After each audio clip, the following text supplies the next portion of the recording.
So for the functional analysis assignment, I basically just had you all play around with the IBL website. So hopefully a lot of you were able to check that out and see kind of the nice visualization features that are there.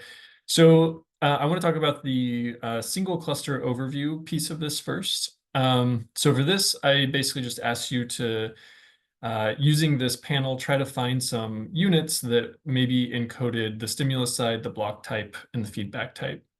So here are some examples that I found from those probe IDs. And so you can see here the unit that's highlighted. And in this example, so this we're looking at stimulus side encoding here. So this unit, if we look at the raster and the PSTHs aligned to stimulus onset, again, as I mentioned yesterday, you can see here on the side the contrast of the stimulus. And here, this neuron definitely responds more to high contrast stimuli. But then over here, we also have the stimulus side, so left and right, well, where the stimulus was on the screen. And you can see that perhaps there is a differential encoding of the right versus the left stimulus.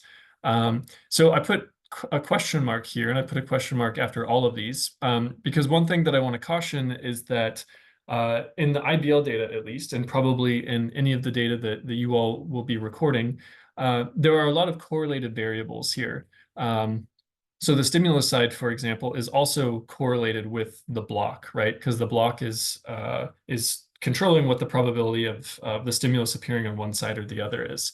And so it can be hard to say for sure, just looking at these sorts of plots, is this unit really encoding the stimulus side? Maybe it's encoding some information about the block, maybe both, maybe something else that's correlated with stimulus side.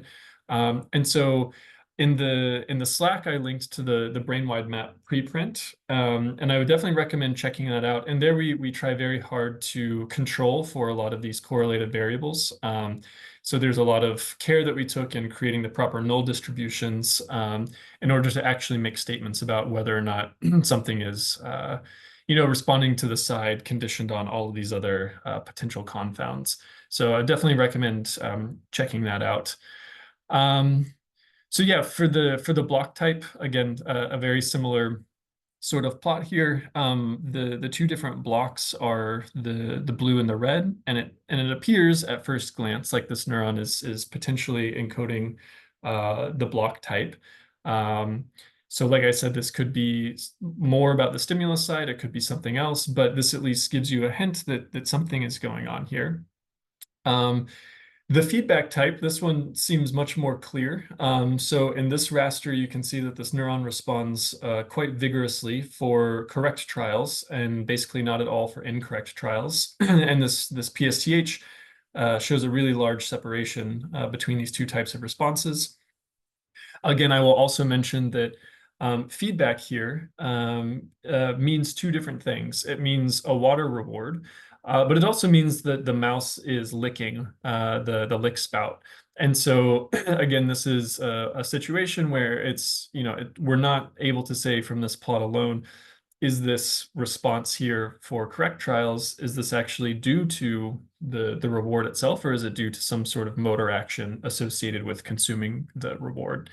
But either way, I think these are very useful plots to start to look at with your data, again, before you start to do any more complicated modeling. I don't know if there are any questions on these before I move on. No? Okay. So the second piece of this was maybe a little less about the functional analysis of activity and more kind of looking at the spike sorting outputs again, but I still think it's instructive to go over this.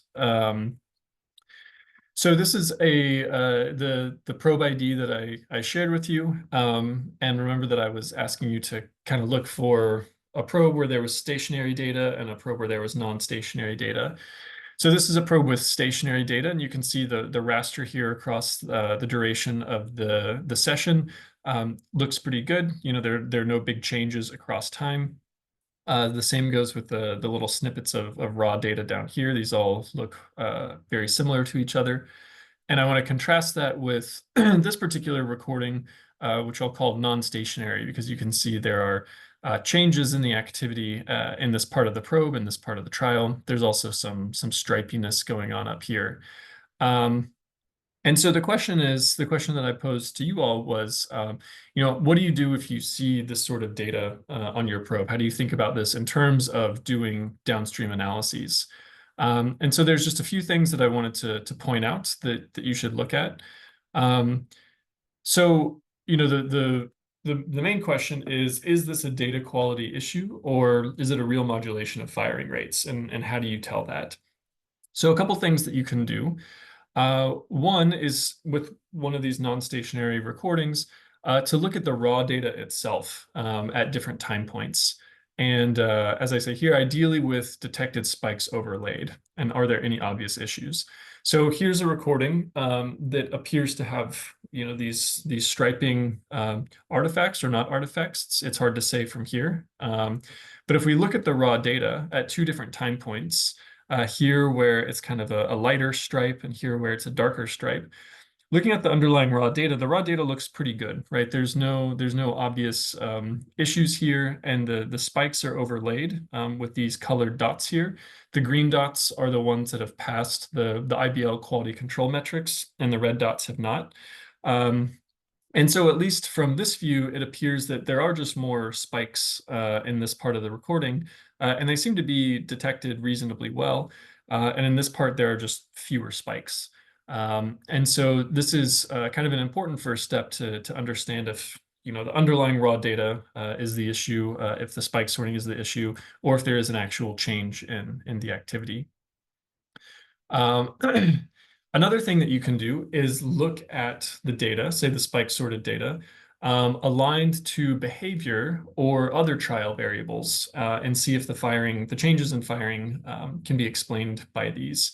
So here's, again, another example of one of these raster plots throughout the course of an experiment.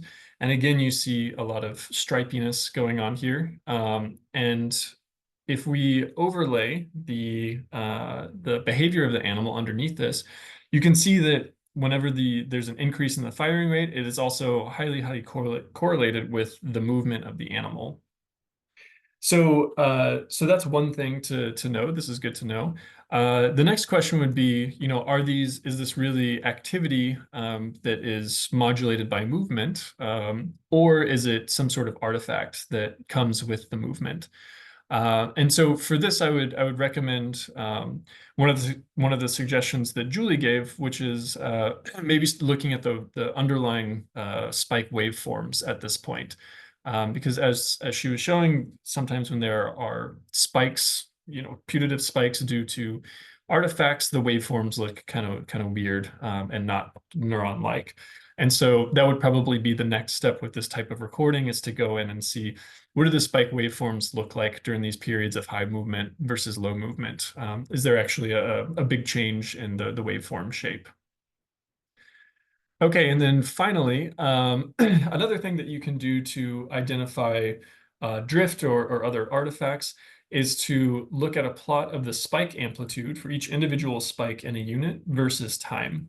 And so these were on the IBL website.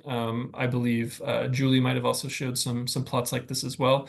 So this is the amplitude of each individual spike for this particular unit over time. And this is two different example units. And you can see that these are relatively stable. And so if you see something like this is generally a good sign. Here are some examples of spikes that do seem to potentially have some drift issues over time, because the actual amplitude is changing. So again, this isn't necessarily that these are artifacts. It might just be that the probe is moving, or the unit is moving relative to the probe. And so this maybe is not a decrease in firing rate over the course of the experiment, but rather the waveform is getting smaller, the cell is getting further away. So these are all important things to keep in mind whenever you have finished collecting your raw data, you finish spike sorting, and you're ready to go do some sort of functional analysis, understanding that there's still potentially going to be issues in the data that will affect your final conclusions. And again, I will point you to the brain-wide map preprint, which again, linked on Slack. And we talk there about different ways of mitigating these issues and trying to control for these types of issues statistically. But we haven't solved every single problem, of course, and there's still a lot of work to be done in this area more generally, I think. Yeah, thank you.